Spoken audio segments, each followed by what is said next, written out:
All right, guys, so let's take a look at alkanes. So here we're going to say alkanes are hydrocarbons that contain only single bonds. So there's only single bonds between the carbons and the hydrogens. They are sometimes referred simply as saturated hydrocarbons.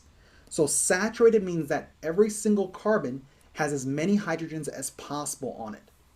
So since all the carbons are connected to four groups, they all have an sp3 hybridization. So remember, if you're sp3 hybridized, you're connected to four different things, whether they be elements or lone pairs. If you don't quite remember hybridization, make sure you go back and take a look at my other chapter videos where we talk about hybridization and how it relates to Lewis dot structures. Now, this is important.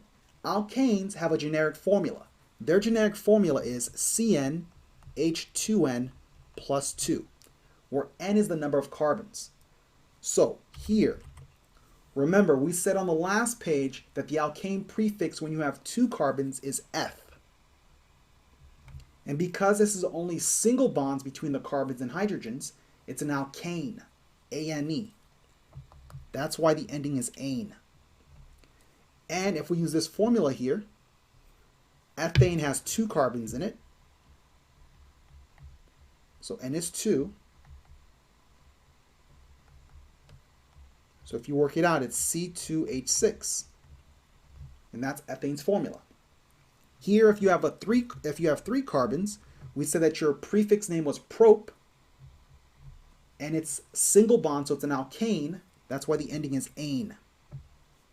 And then if we use that formula, it'd be C3H2 times 3 plus 2.